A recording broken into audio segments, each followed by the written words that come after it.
Distingués leaders, mesdames et messieurs, je vous remercie de m'avoir donné l'opportunité de m'adresser au Rassemblement d'espoir de cette année, un événement annuel important organisé par la Fédération pour la paix universelle. Il fait partie d'une série de rassemblements virtuels réunissant des chefs d'État, des parlementaires, des chefs de religieux, des chefs d'entreprise et des intellectuels de plus de 140 pays. Son but est clair et noble, favoriser un dialogue visant à la résolution pacifique des différends, un dialogue qui pourrait conduire à un monde bien meilleur. Je félicite également la Fédération d'avoir créé Think Tank 2022, un groupe international de travail composé d'experts sur la réunification de la Corée. Je tiens aussi à saluer et à remercier Mme Moon qui a fondé le Washington Times avec son défunt mari et qui poursuit aujourd'hui son travail avec la Fédération pour la paix universelle. Je comprends qu'elle concentre son énergie sur la résolution des grands conflits de notre temps, tout en travaillant également pour aider à renforcer le rôle des États-Unis dans le monde. Elle a consacré sa vie à la réconciliation durable et pacifique entre la Corée du Nord et la Corée du Sud. Je suis sûr que c'est une vision partagée par beaucoup.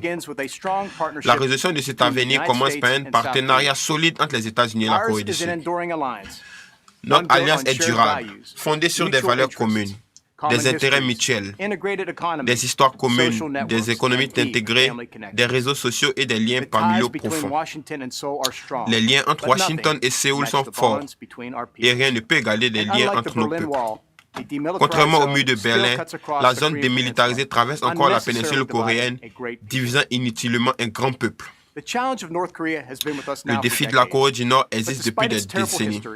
Mais malgré sa terrible histoire, nous ne devons jamais perdre espoir ni cesser d'œuvrer à une fin pacifique permanente de ce conflit qui commence par une dénucléarisation complète, vérifiable et irréversible du Nord. Malgré nos efforts dans le passé, Pyongyang a construit une formidable armée avec des armes nucléaires et des missiles balistiques qui peuvent atteindre la Corée du Sud, le Japon et même les États-Unis. Pourtant, contrairement à ce qui se passait auparavant, ces dernières années ont vu suffisamment de progrès pour nous donner un peu d'espoir. Bien que nous n'ayons pas mis fin au programme de missiles nucléaires du Nord ou réduit ses mauvais agissements, nous avons vu cesser leurs essais de missiles à longue portée et de dispositifs nucléaires. Le mérite en revient aux dirigeants et aux diplomates des deux pays, ceux qui étaient prêts à rencontrer le président Kim Jong-un dans une quête de paix et de sécurité. J'ai été honoré de participer à ces efforts, quoique j'ai veillé à ce que les États-Unis s'engagent en position de force, à ce que la disponibilité opérationnelle et la capacité de nos militaires renforcent nos diplomates et à ce que nous soyons prêts à nous défendre et à défendre nos alliés sud-coréens si les choses tournaient mal. J'espère que nos deux pays poursuivront cet important travail ensemble. Il est important non seulement pour la sécurité et la stabilité de la péninsule coréenne et de l'Asie du Nord-Est, mais aussi pour les deux peuples des deux côtés de la zone démilitarisée. Ensemble, les États-Unis et leurs alliés remporteront ce combat comme nous l'avons fait pendant la guerre froide en défendant nos principes, nos croyances et nos libertés. J'ai été honoré de servir mon pays et ses valeurs tout au long de ma vie professionnelle, d'abord en tant qu'officier de l'armée et plus récemment en tant que secrétaire à la défense des États-Unis. Au cours des dernières années, j'ai souvent visité la Corée du Sud et j'ai parcouru la péninsule pour rencontrer nos troupes, visiter nos bases et passer du temps avec nos alliés. J'ai également accueilli mes homologues sud-coréens au Pentagone pour des discussions intensives pendant mon mandat. Notre objectif a toujours été le même, améliorer notre disponibilité opérationnelle, renforcer l'alliance, dissuader l'agression nord-coréenne, travailler à résoudre les problèmes avec Pyongyang et se concentrer sur les défis croissants de la Chine. Comme par le passé, il en sera de même à l'avenir. Une armée forte et prête, intégrée dans un réseau d'alliances et de partenariats, sera essentielle dans cette nouvelle ère de concurrence entre grandes puissances qui s'ouvre à nous. La paix par la force, c'était la doctrine de Reagan. Bien que le monde soit profondément ébranlé, surtout en Asie Nord-Est, je demeure optimiste et plein d'espoir. Je n'ai jamais pensé que la guerre froide prendrait fin, mais c'est le cas.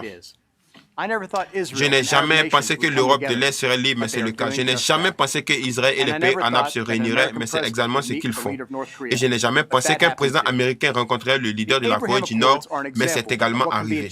Les accords d'Abraham sont un exemple de ce qui peut être accompli lorsque les leaders voient grand, visent et travaillent dur. Nous avons besoin de ce même esprit et de cette même attitude dans nos rapports avec Pyongyang et Beijing. Permettez-moi de conclure en disant que les périodes de crise ont souvent tendance à être les moments les plus propices. Cependant, de telles périodes exigent de grands leaders et un grand leadership, une personne qui rassemble les gens, qui fait appel à des idées beaucoup plus grandes que nos différences actuelles et qui nous inspire à travailler ensemble dans une cause commune au nom de la paix, de la liberté et de la justice. Le monde se trouve aujourd'hui à un point d'inflexion historique. Nous sommes entrés dans une nouvelle ère de compétition entre grandes puissances. Il est temps que les dirigeants du monde entier, y compris ceux qui participent à ce rassemblement d'espoir, prennent la parole et se tiennent debout.